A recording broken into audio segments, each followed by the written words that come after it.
Well, hello from the Principality Stadium for our post-match presser. Well, what a test game we witnessed here today. Ireland have won the Triple Crown. They beat Wales 27 points to 18. Rory O'Connor and Cian Tracey are here with me. Rory, what a game. Yeah, my goodness. Just wiping the egg off my face as one of the arrogant Irish media who wrote Wales off. I don't think we're making that mistake again. That was magnificent. Yeah, it was. OK, before we get into that, a reminder that rugby coverage on Indo Sport is brought to you by Energia, who sponsor rugby in Ireland at all levels. Energia's Rugby for All initiative supports inclusion and welcomes all abilities to participate. For more on their rugby partnerships and exclusive home energy offer for rugby fans, visit energia.ie/rugby. Well, Cian, what do you have to say about all that? Mad things happen under the roof at Cardiff. We've seen it. We've seen it all before. I think Ireland were blessed in the end that the 20-minute red card has been brought in. I know, obviously, look, we'll get into talk about the weeds of it. Personally, I absolutely hate the 20-minute red cards today, rule, but it's ultimately what saved Ireland. It got them out of jail. I think the fact that they were able to replace Gary Ringrose after the 20 minutes, but also be able to bring on a player like Bundee Aki, who pretty much changed the game with his cameo. Incredible. He was absolutely immense. Some of the pictures we're looking out there at the pitch, He was did covered that right in the in black front paint. of us, you know. He was giving it at a time when Ireland really needed it as well. The energy he brought off the bench, again, like the bench was really important, as it has been over the first two rounds as well. But it should it have come to that? Probably not. I think Ireland were the creators of their own downfall in many ways. More about this egg on your face, Rory. Well, look, like many people in the media and the bookmakers, and to be honest, most Welsh people as well, I wrote Wales off. And like, I expected an emotional response. You know, Warren Gatland's left. It's their first home game. You know, you forget when you haven't been here for a couple of years how good Cardiff is on match day.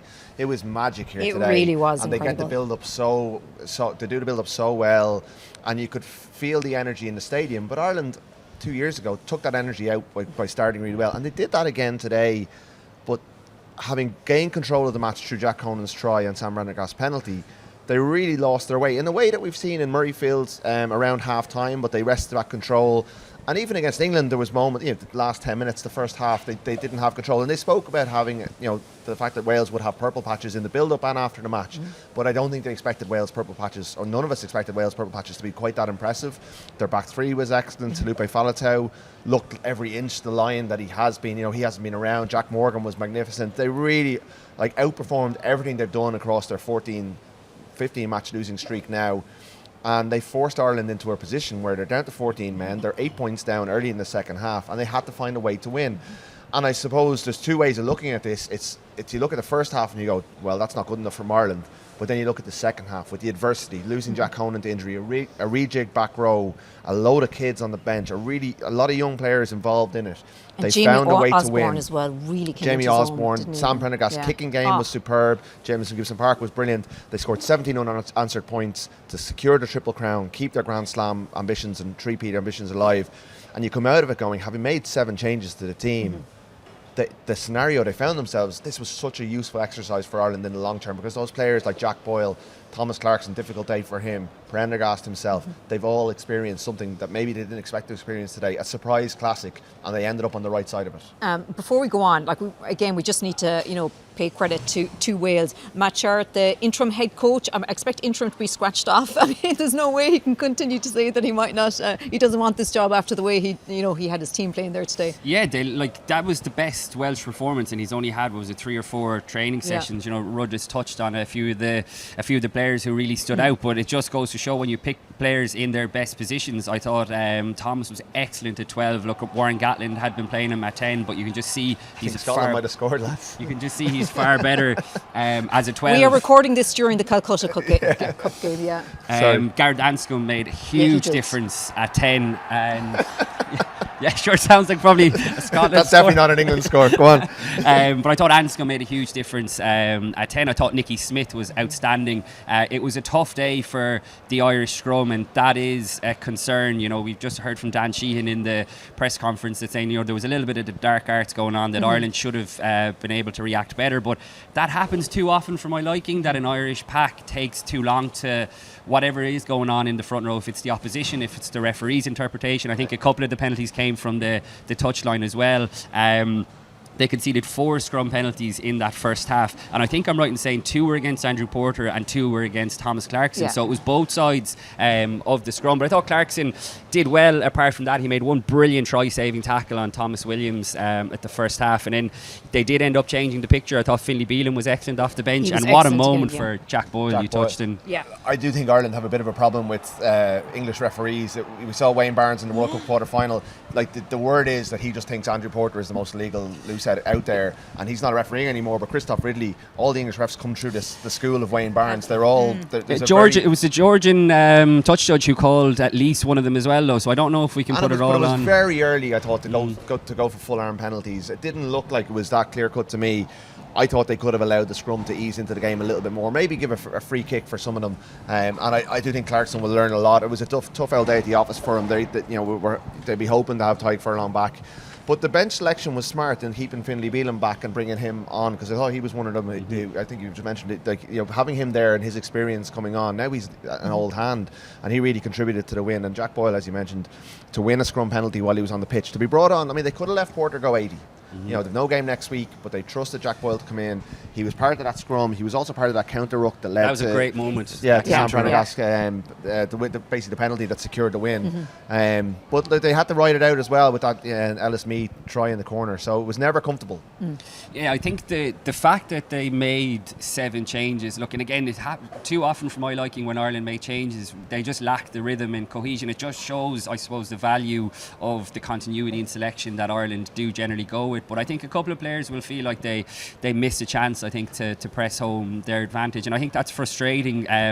But on the flip side, I think my glass would certainly be half full, because if that was the first choice Ireland team out there and they put in a performance like that, I think you'd be far more concerned. So I think you can slightly explain away some of the mistakes that they made, but they spoke all week about getting that fast start, and you touched on it, Rod. They went 10-0 in front, and they had a chance really to kill off the contest. And I think Jamie Osborne will have, I know he's finished the try really well here, but I think he'll have nightmares about that pass that he threw for Gary Ringrose onto the ground into touch.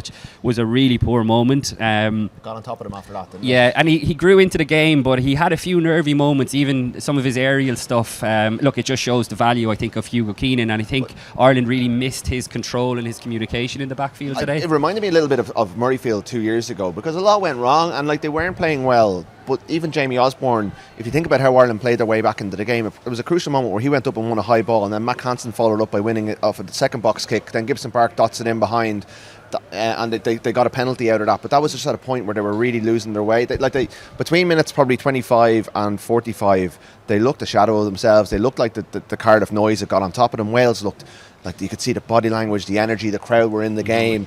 Gibson Park takes a really silly decision to tap a penalty early in the second half, where really they called that led directly to indirectly to the try in the corner. But they got a handle on it. We're still dealing with a very inexperienced 10 who had some big moments. I know we'll probably talk about his defence later on, but in terms of his kicking game, himself and Gibson Park kicked Ireland into the positions to win the game. I thought they were both magnificent with the boot, their decision making, the trust that Ireland have in this guy to leave him out there for 80 minutes, which I know I've already had people come up in the press box and say they should have got Crowley on earlier, and we talked about it.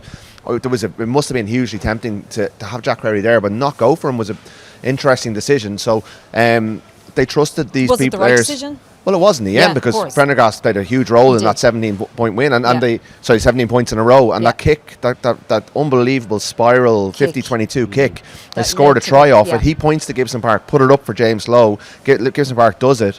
He nails the conversion, which was did he miss the conversion? He missed one or two kicks, but his goal kicking was largely very good. The ones he missed were tough kicks, and apart from the one that nearly the kick out in the full, one of the errors that he had in his game, his work with the ball was very, very good. That nearly led to the me try. His tackling was the big thing I'd be concerned about. He did miss, Wales went after him and he missed a couple of tackles. One of which you pointed out earlier in the press box led to the try. That was just really, really poor. The build up to the try in the corner, not to get a hand on him at all. And look, his defence is an issue, and it's quite clear that it's an issue.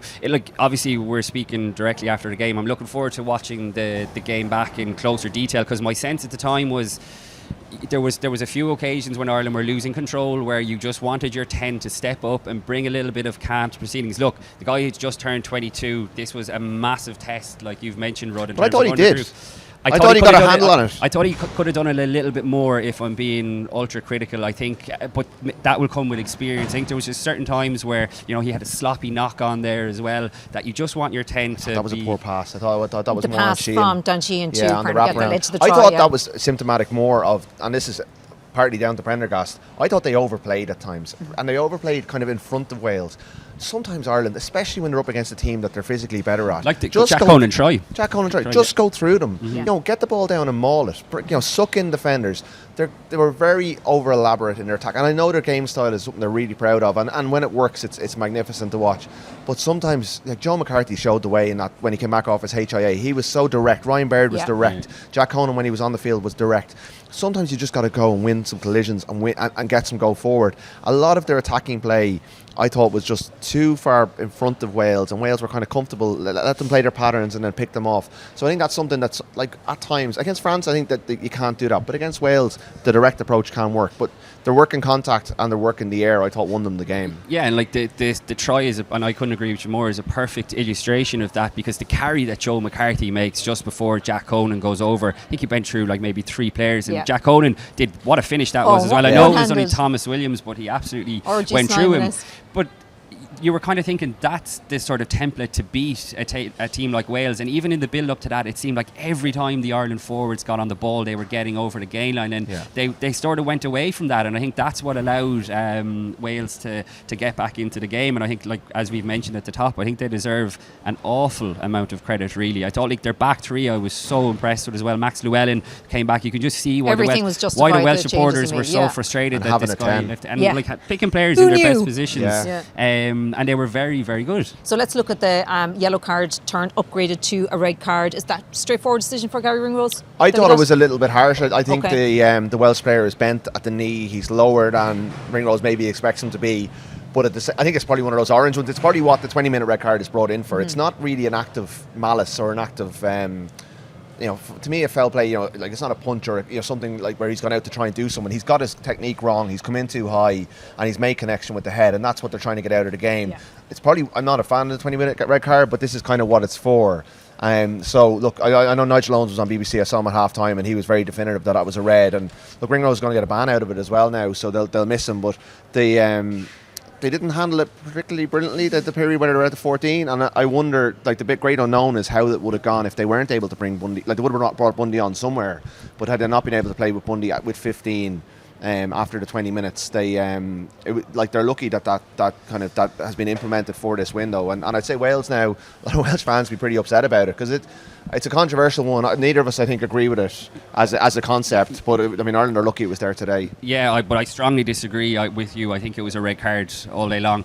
I think this is the risk and reward, for want of a better term, with the way Gary Ringrose defends. He's kamikaze when he comes flying off the line, and look, when he makes big hits, I think he used to be referenced that afterwards, and he's got to get his technique better. I agree that there wasn't necessarily any malice in it, but it's really poor technique, and the responsibility is on him, and he catches Ben Thomas, who, by the way, I don't think he went off for HA. I was just really surprised that he didn't, and like, that responsibility is on Gary Ringrose as soon as he goes into a collision for that. You can see that he didn't quite get his feet right, and while I accept there's no malice, I think I just think that is a red card. They're the type of tackles that we need to get out of the game. If the carrier has bent both of his knees and is coming down into the contact, it's very hard for Ringrose to readjust at that speed that he's going at. Maybe he doesn't. Maybe the onus is on him too, though. Which I think that's very unfair. I think the ball carrier hates. Like, there has to be some responsibility. Look, I can see both sides of it. I can see why it's a red, but I wouldn't be as definitive. And I do think if you look at the player's knees, he's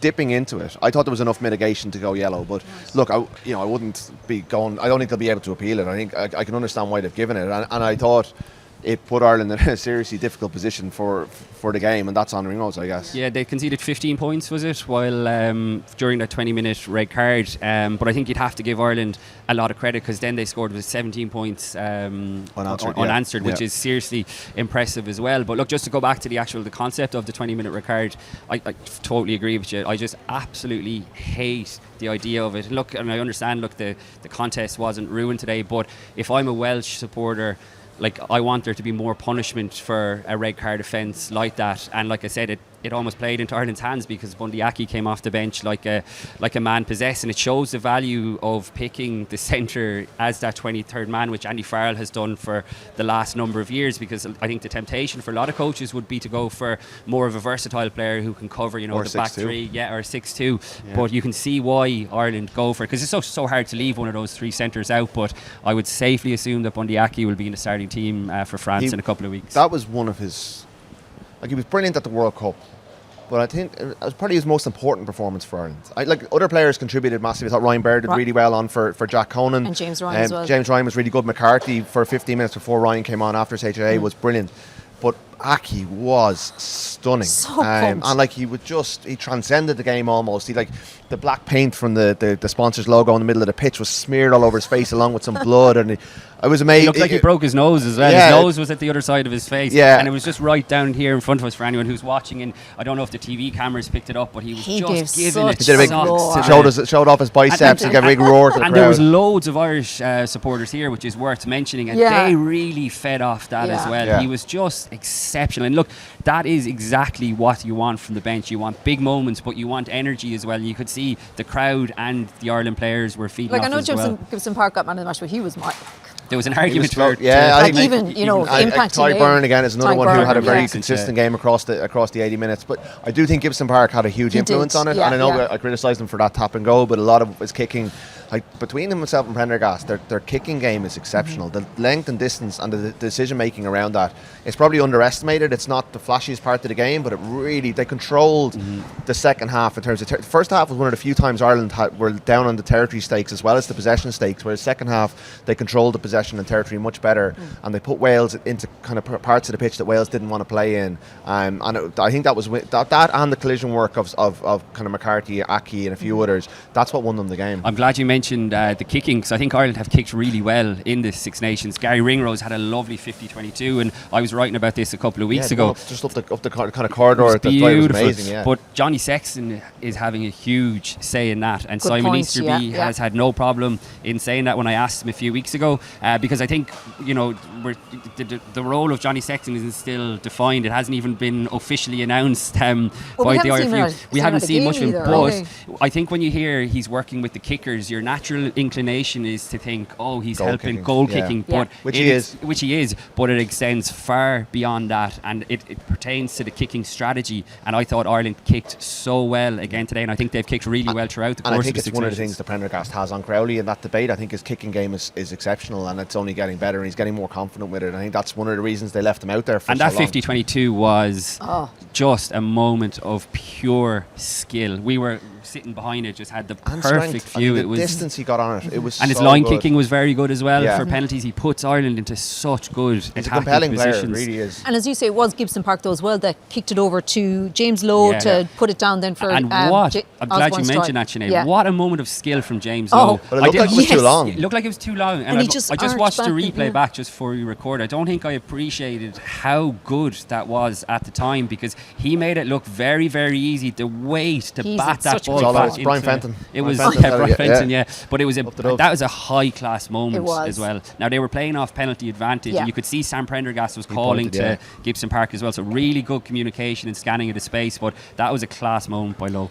First Ireland game as captain for Dan Sheehan. How do you think it went for him? Mixed. A couple of drop balls that we rarely see from him, and talking to the players afterwards, it wasn't wet. I know that they watered the pitch for the captain's run yesterday, but the conditions were perfect, and it was almost symptomatic of the team though, maybe as well. Maybe he was trying a bit too hard, but I think it's one of those, when you rewatch it, I think he had some big physical moments. He was line out was pretty good. There was one that I remember went astray, but it was they went over the back as well. They love that move. Leinster, Peter Mahoney as well in Murrayfield.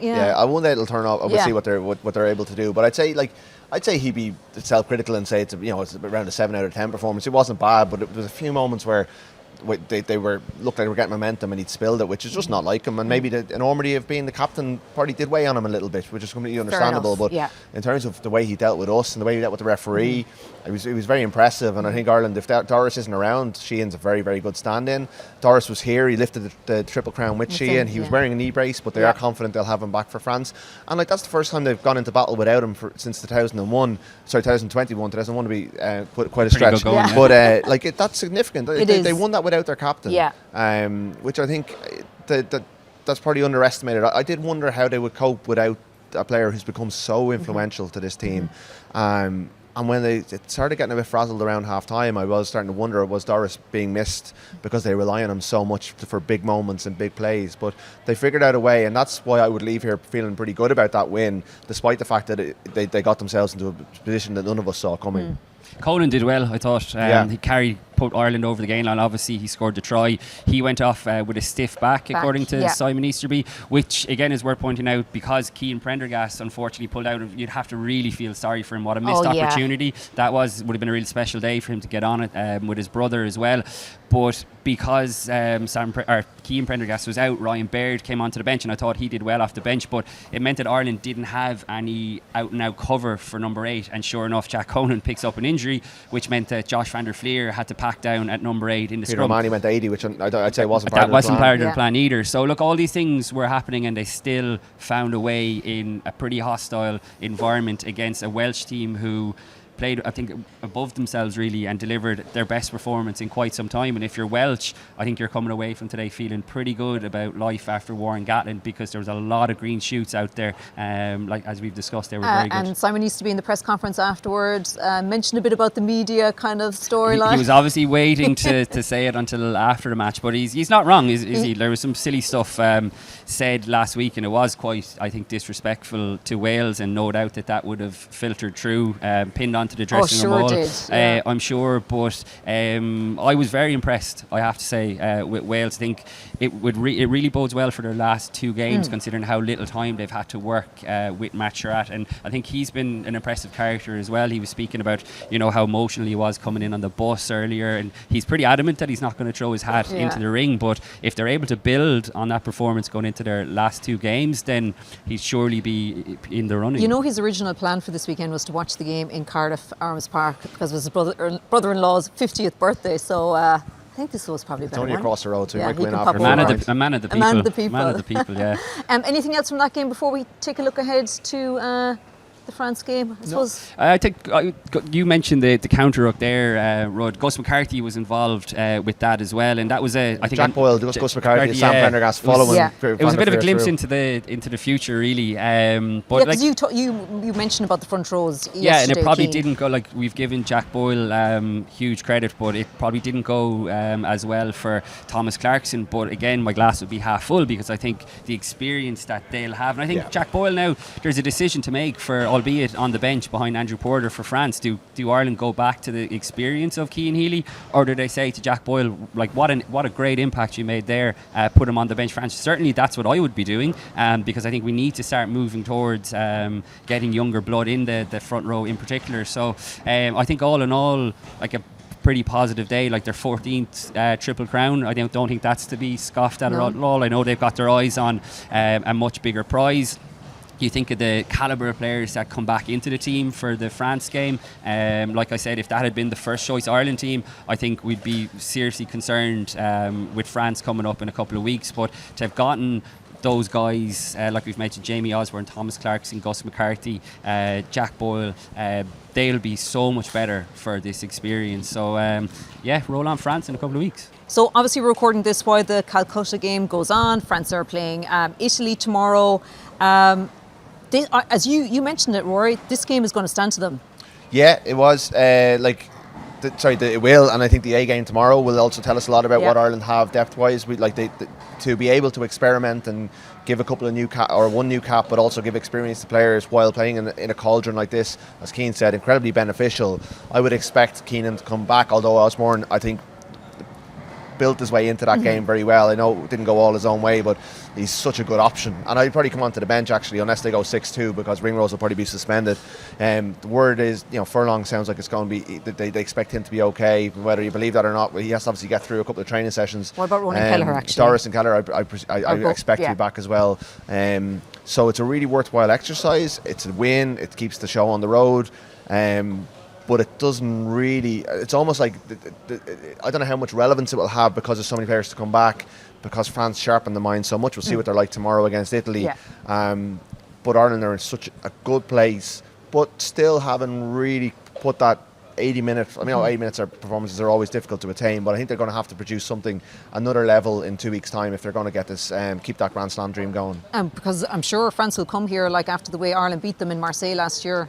And they beat them as well. Ireland beat them 2 years ago as well in that excellent game, God, especially in the first half. Yeah, they'd love nothing more, obviously, than to spoil the party. But look, Ireland, I think, are in a very good place. They've kept the momentum. That was the really important thing, because this game, look, it was always going to be tricky, and particularly the way it fell either side of a break weekend. And if Ireland had lost there today, the damage it would have done, and the next 2 weeks would feel like 2 months. So they've kept the show on the road. Like I said, I don't think we should ever be complacent and not appreciate like winning a triple crown. I mean, it's only the 14th time it's ever been done. Dan Sheehan, probably, I think you were writing about it, Sinead, like probably, I don't know, has an Irish captain ever lifted a trophy in his first game as Ireland captain? It was pretty special for him, and nice that Doris was here as well, and Sheehan got him involved. It's lovely that they could do it along the way as well, that they could win the triple crown almost as a qualifier for what's coming. It's a stepping stone, isn't it? So they got to celebrate it in its own right, because you're right, and especially in a Lions year, to beat all three of your Lions rivals and kind of put for the players to put themselves their own feet forward as well, was important as well. Okay, Rory and Cian, thank you very much for that. Well, that is it from us at the Principality Stadium. Thanks for tuning in.